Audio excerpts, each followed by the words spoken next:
Hej och välkomna till dagens Akis Live. Nu är det november och första måndagen i månaden så kör vi ju Akis Live. Idag ska vi prata om finansiering och hur vi kan hitta i finansieringsdjungeln. Det finns ju jättemycket kunskap tycker jag, eller pengar till att utveckla kunskap till nytta för lantbruket. Men det är inte så himla lätt att hitta det, så att det ska vi prata om idag. Jag heter Jenny Cederholm Björklund och jobbar på Landsbygdsnätverkets kansli. Och jag säger god morgon till er som tittar. Ni får jättegärna skriva hej i chatten, skriv var ni befinner er så vi har lite koll på var ni finns. Och såklart skriv era frågor. Och jag har 3 stycken experter med mig idag som ska vara med och diskutera det här. Så att jag välkomnar dem direkt tänker jag. Stephanie Kindbom från Jordbruksverket, Mattias Norby från Stiftelsen Lantbruksforskning och Sigrid Agenäs från Sustainable SLU. Välkomna hit alla 3! Tack så mycket. Tack. Är ni laddade för att svara på frågor om finansiering? Jajamän. Absolut. Härligt, härligt. Vi har redan fått 2 personer som har skrivit att Jenny Elsmark skriver att det här ser vi fram emot. Sajib Ahmed skriver att det här är ett spännande initiativ när akademi och praktik möts. Genom rätt finansiering så kan innovation bli verkligen nytta mycket snabbare. Så han ser jättemycket fram emot det här samtalet, skriver han. Kul! Och välkomna hit. Jag tänker Stephanie att jag kanske ska börja med dig och ställa en fråga till dig och så fyller vi på när tittarna skriver frågor och så svarar vi på dem. Men Stephanie, du jobbar ju med främjande finansiering kallar vi det. Ska vi börja med att förklara lite vad är främjande finansiering? Ja, men jag tänker främjande finansiering i vårt fall, alltså på Jordbruksverket och på min enhet, då handlar det ju framförallt om de projektstöd som vi har inom den gemensamma jordbrukspolitiken eller inom CAP som vi brukar säga. Och då är det stöd till kompetensutveckling, stöd till samarbetsprojekt och stöd till innovationsprojekt. Och det är ju liksom våra verktyg för att arbeta främjande för jordbruksnäringen. Och för att hjälpa till att utveckla kunskap till nytta för lantbruket. Precis. Nu ser jag Ulrika Björnhagen med. Hej, jag har ju koll på dig. Du finns i Hagshult, 5 meter söder om Jönköping. Finns Ulrika. Kul. Välkommen hit Ulrika. Bra, och det här främjande finansieringen, det finns ju olika typer som du sa, samarbete, konkurrenskraft. Hur ska man tänka kring det? Liksom hur hittar man det här och hur tänker man kring det? Ja, men jag tänker att det är 3 olika projektstöd som vi har som på olika sätt kan fungera som verktyg för att stärka AKIS och för att främja en utveckling av jordbruks- och livsmedelsbranschen. Så vi har ju dels kompetensutvecklingsstödet som är just här att ja, det är ett väldigt brett stöd. Man kan göra de flesta typer av kompetensutvecklingsaktiviteter inom det. Det kan vara att ta fram en podd, det kan vara att hålla en kurs eller en rådgivning och så vidare. Men sen har vi ju samarbetsstödet som handlar mer om att utveckla någonting, testa någonting nytt och i samarbete med andra. Och det är ju en form av kunskapsutveckling och resultatet från samarbetsprojekten kan man ju sen ta vidare genom kompetensutvecklingsprojekt för att liksom få det ut till målgruppen då. Och sen har vi även innovationsstödet som är ganska likt samarbetsstödet för det kräver också ett samarbete mellan flera aktörer. Men där krävs ju också en ganska hög innovationshöjd på de projekten. Så det är liksom olika delar i kunskapsutvecklingen. Kan man säga. Och där har vi ett exempel, Göran från Nötverket i Laholm har också skrivit att han är med. EIP Agri-projekt är det som snart ska startas, ett kunskapscentrum för svenska nötter till exempel. Det är ju innovationsstödet. Precis, det var ju med i en utlysning som vi hade. Den ansökan har jag läst, jätteintressant. Spännande. Tack, vi återkommer till Jordbruksverket och den finansieringen. Och Mattias, jag tänker vi går över till dig. Hur fungerar er finansieringsmodell på Stiftelsen Lantbruksforskning? Ja, det var jag ska säga, det var en svår fråga. Men det är bra fråga. Ja, nej då, vi har ju lyser ut medel egentligen framförallt i 2 olika modeller. Dels en öppen utlysning som egentligen är, där kan man söka vad som helst inom vårt ansvarsområde som alltså är hela lantbruket på gårdsnivå. Det ska vara till nytta för lantbrukaren på gårdsnivå och tillämpad forskning. Det som är lite speciellt med vår årliga öppna, det är väl sammansättningen där. Vi ska både ha med från akademin och man ska ha med en representant från näringen. Och det är också så att det slår igenom i beredningen sen. Därför att vi bereder dem även på det sättet. Först börjar näringen att titta, är det här till gagn för lantbrukare på gårdsnivå? Och passerar de det nålsögat så tittar vi på den vetenskapliga höjden. Ja, det är ju en spännande process som jag har tittat lite närmare på också för att jag tycker den var så himla bra och delat med mig till övriga Europa om hur eran process ser ut faktiskt. Kul! Men vad blir styrkan när både näring och staten bidrar då? Ja, nu har vi ju väldigt, tycker vi själva i alla fall, ett väldigt litet statligt bidrag till det vi gör. För våra medel kommer ju framförallt från lantbrukarna som samlar in det här via sin avräkningsnota.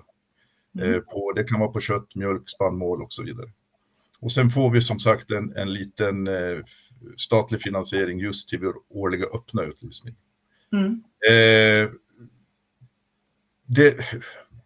Vikten här det är ju att vi kan lite mer göra det vi är satta att göra för lantbrukarna i och med att det är lantbrukarnas medel. Vi har lite större bestämmande rätt över dem, så ska man kunna säga, när det är våra egna pengar.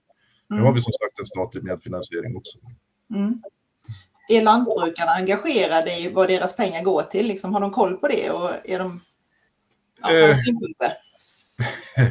Det har de. Nu skulle vi ju helst vilja säga att alla lantbrukare var mer engagerade eller kanske till och med visste mer om. Jag tror inte samtliga lantbrukare vet vilka vi är och vilka vi gör. Men de flesta vet nog det och många är ju dessutom engagerade både i våra beredningsgrupper och i att ge oss tips på vad de anser att det finns för kunskapsbehov. Och hur säkerställer ni sen att forskningen faktiskt kommer till nytta ute på gårdarna? Ja, dels så har vi ett kommunikationskrav direkt ifrån projektet. Sen så har vi en duktig kommunikatör som gör inslag på vår hemsida och vi försöker även genom sociala medier och vanlig press. Och sen har vi då en kunskapsbank där vi samtliga våra projekt finns publicerade. Sen är hela den processen med att, vad ska vi säga, till god att säga att det kommer tillbaka kunskapen. Jag skulle säga att det är en av de största svårigheterna.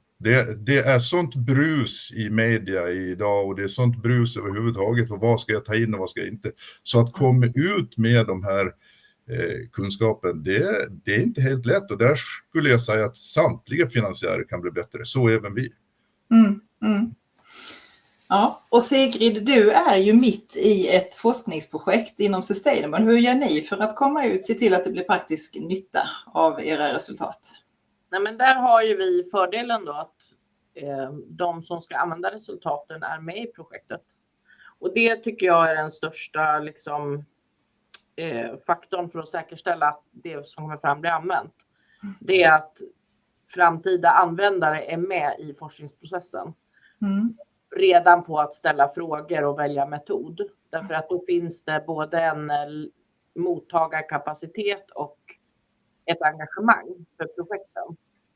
Som gör att nu till exempel då så har vi en doktorand som är färdig med sin avhandling som finns tillgänglig från nu på fredag.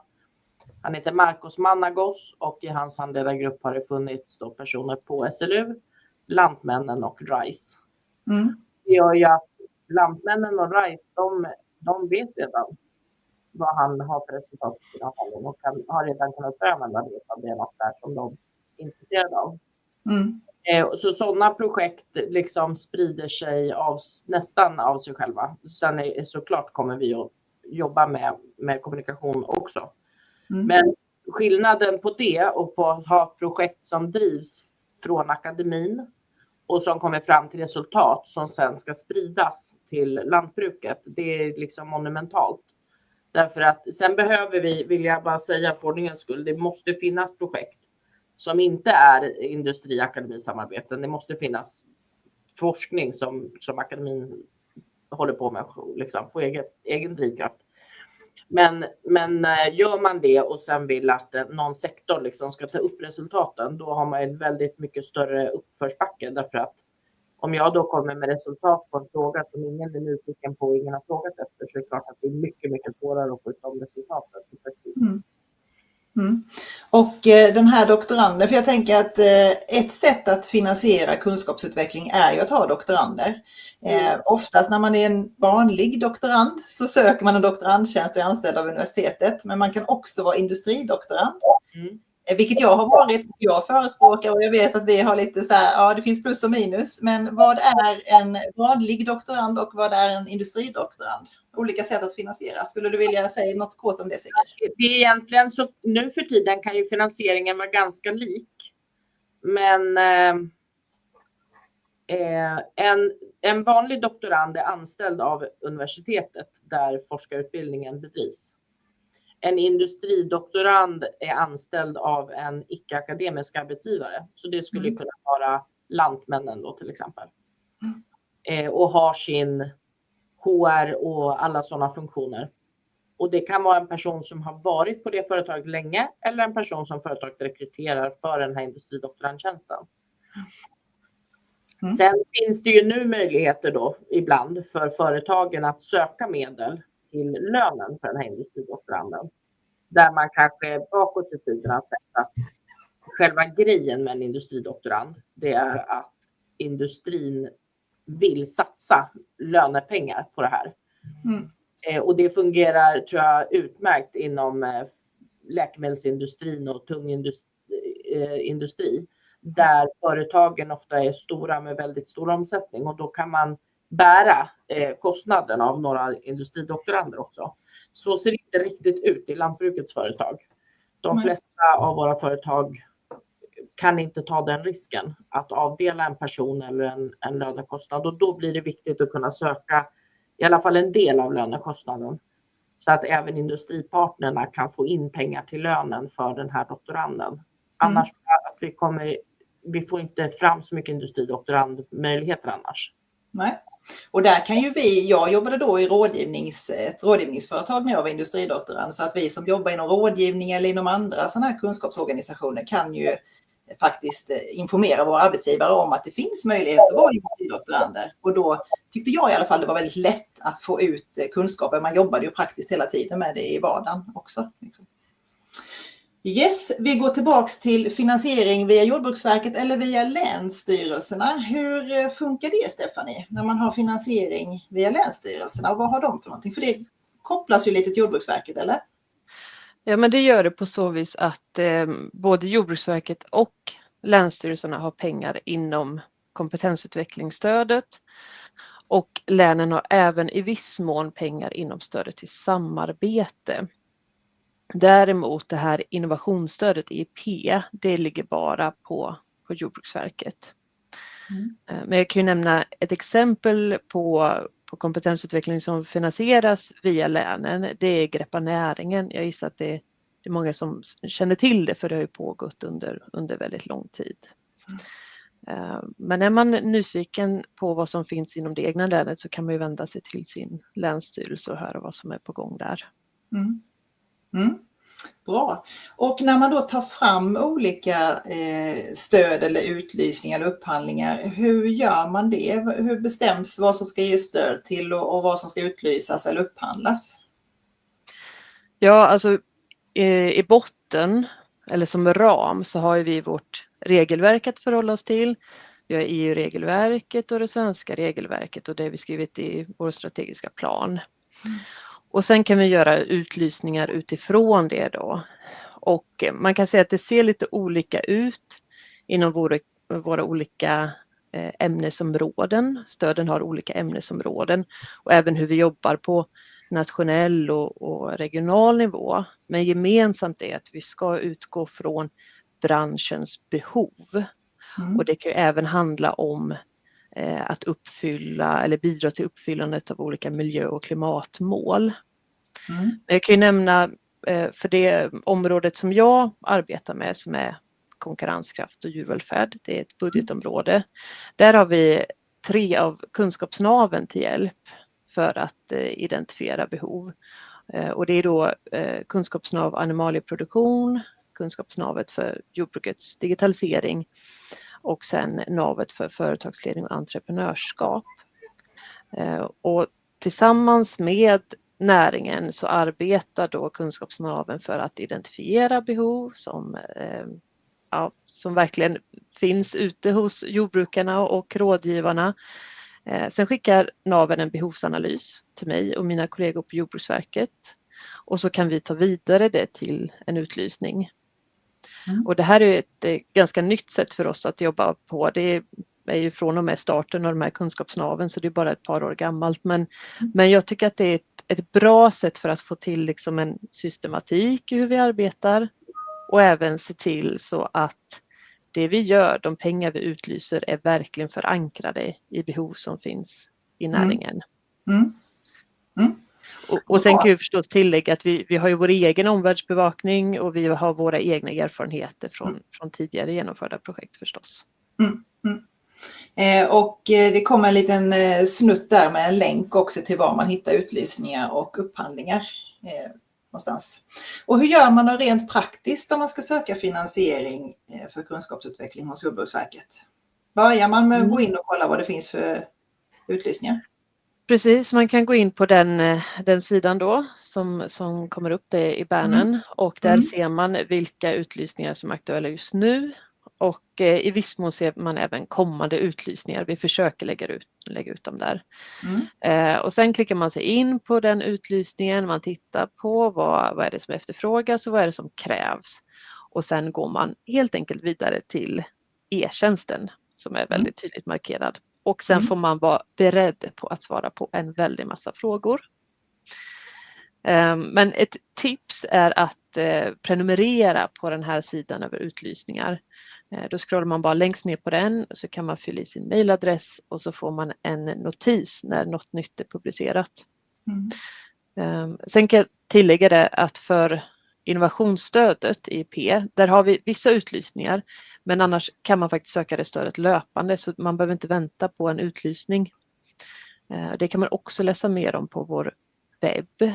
Och där har vi även en innovationssupport. Det är ett gäng experter som är jätteduktiga på innovationer som man kan då bolla sina idéer med innan man skickar in ansökan. Bra. Och Mattias, inom Stiftelse Lantbruksforskning, ni får ju många ansökningar och jag gissar att du kan se lite vad som saknas eller vilka ansökningar du skulle vilja se mer av kanske. Eller inom vilket område ni skulle önska mer ansökningar?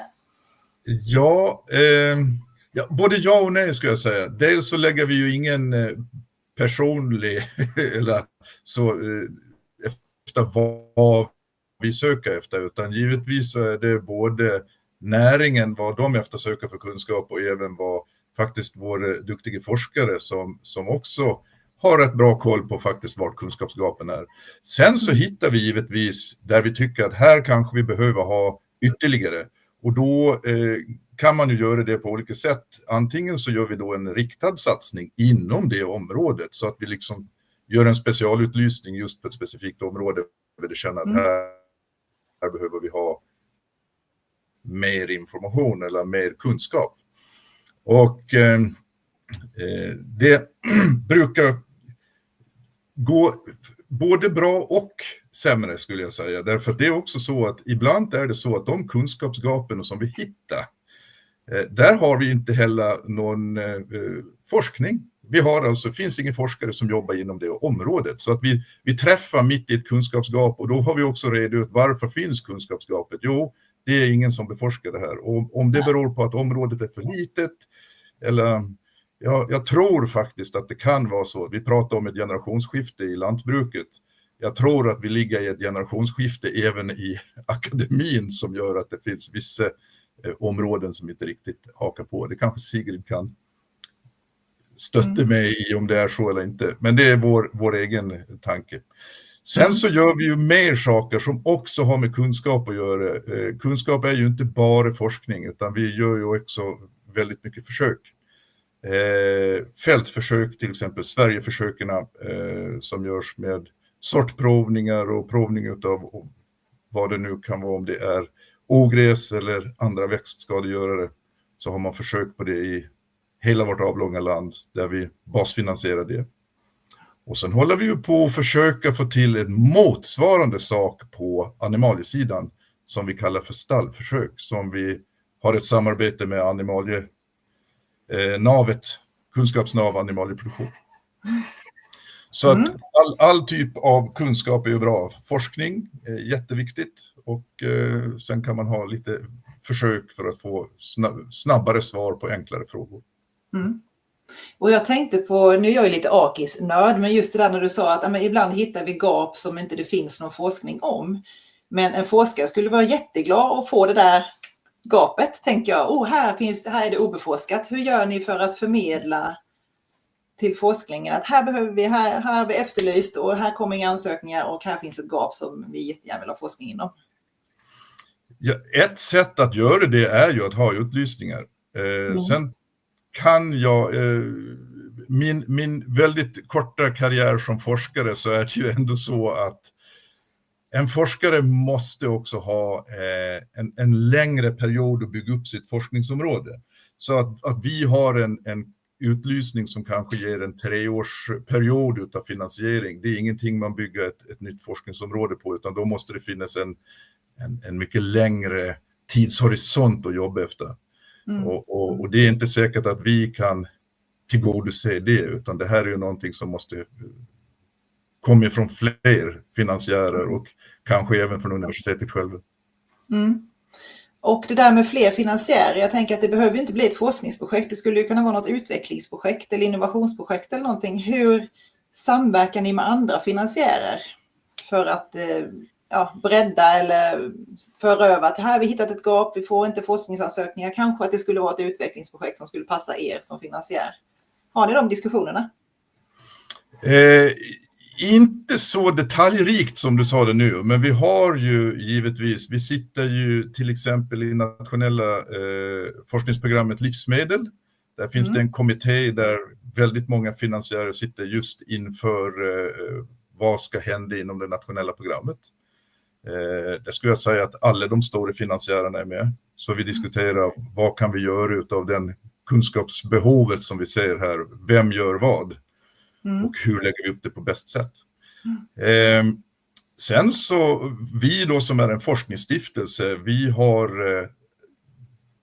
rätt bra, och någonting som vi jobbar aktivt med, det är ju att börja samarbeta med de andra forskningsstiftelserna som har ungefär samma förutsättningar som oss. Så där pågår det diskussioner mellan oss. Sen jag och Stephanie har haft diskussioner, kanske inte rakt ner på verkligen ämnesområden, men hur kan vi göra för att komma vidare inom det här? Och då pratar man oftare i lite större områden än på detaljnivå. Och Stephanie, hur sker samverkan med andra finansiärer för Jordbruksverkets del idag? Jag kan nämna den samverkan som vi har med länen, i och med att länsstyrelserna också har pengar inom kompetensutvecklingsstödet och samarbetsstödet.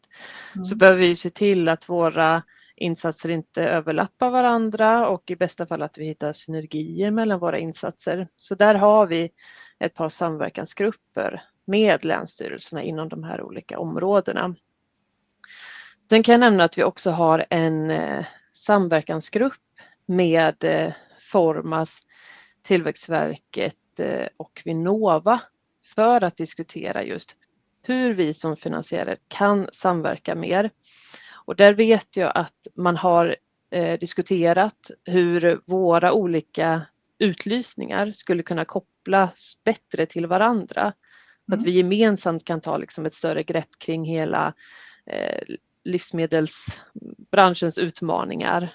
och med gemensamma krafter liksom utveckla AKIS i rätt riktning. Men jag tror tills vi är framme där så har vi nog en bit att gå, för att det är ju det är ganska utmanande med samverkan. Jag tänker dels ska man ha tid och resurser att faktiskt avsätta för att fokusera på sånt som ligger utanför precis ens uppdrag. Och sen har vi ofta olika finansieringskällor, kanske lite olika målgrupper, olika typer av stöd som kan göra det lite mer komplicerat än vad man kan tycka om man liksom står utifrån och bara ser oss som finansiärer. Ja, och det är klart det är en utmaning. Jag tänker Sigrid och Mattias, jag tänkte höra mer också. Om vi börjar med dig Sigrid, hur ser du att finansiärer skulle kunna samverka bättre? Men jag har suttit och lyssnat en stund och jag tycker det är ett väldigt viktigt samtal. För att som forskare, ju fler aktörer det är, desto tyvärr ofta blir det väldigt specifikt också då. Att för att det ska docka mot alla medfinansiärers liksom, målsättning och regelverk. Och det ser vi också när vi är många partners inne i ett projekt som söker pengar tillsammans. Att det blir jättemycket administration och den kan liksom äta upp en del av både budgeten man får men också engagemanget och den här entusiasmen för projektet. Så att Mattias var inne på någonting som jag tycker är jätteviktigt, och det är att när det är stora frågor som är viktiga för vår sektor på sikt, då behöver vi bygga upp forskningsområden och det måste göras med en omprioritering av medel ifrån samhället. Att liksom, nu behöver vi bygga ett forskningsområde kring vad det nu är för någonting.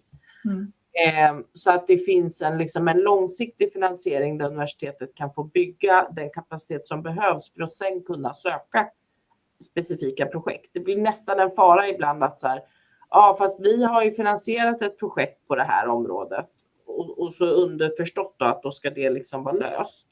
Men det finns ju forskningsfrågor som tar 30, 40, 50 år innan vi med akademisk metodik, oavsett om den är samhällsvetenskaplig eller naturvetenskaplig, innan man kommer till någonting som går att liksom leverera till sektorn.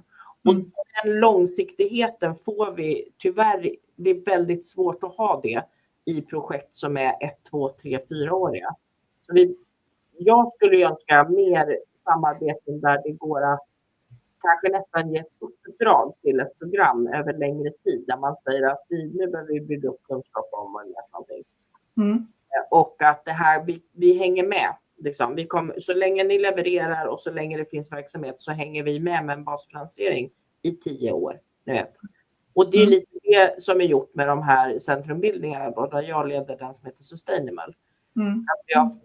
Det gör jättestor skillnad i hur mycket man kan engagera sig både i frågan och i nätverket och de relationer man skapar.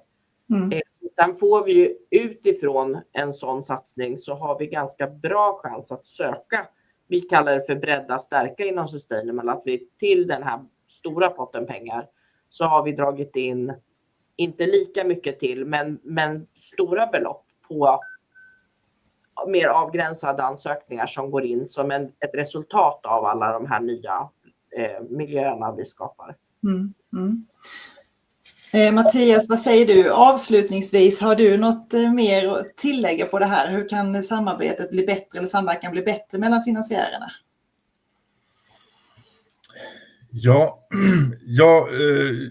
Jag sitter ju mitt emellan Sigrid och Stefan här, för jag håller med Stefan också. Det är samarbete och samverkan är jättesvårt och vi har olika uppdrag. Nu tror jag vi som sagt som en privat stiftelse har ju lättare att anpassa oss. De stora statliga finansiärerna har lite svårare. Med det sagt så, bara för att upp det, för jag tror att ska vi framåt så måste vi pola de här pottarna på ett mycket, mycket smartare och mycket, mycket klokare sätt.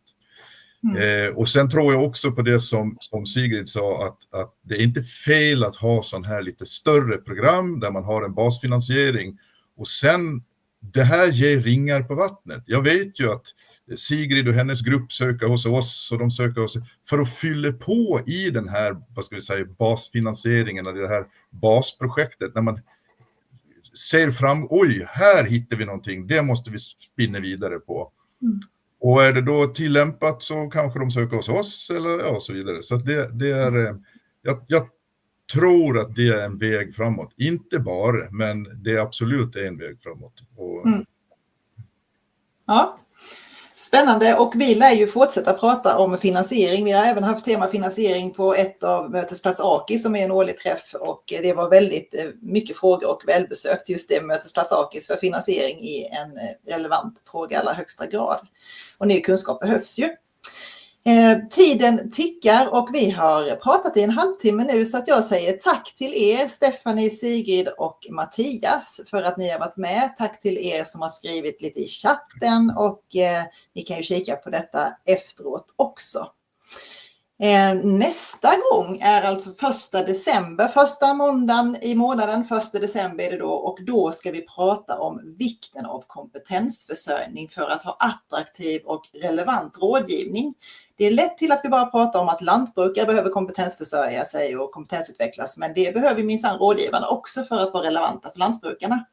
Det ska vi prata om vid nästa Akis Live, och då har vi faktiskt med en industridoktorand som också är enhetschef på Trafikverket, som ska prata om den enheten som hon jobbar med som heter kompetens och lärande. Och så har vi Sebastian Remvig och Per Hansson från Kunskapsnav inom företagsledning och entreprenörskap som gäster. Vi ses den 1 december. Tack för idag. Hej hej!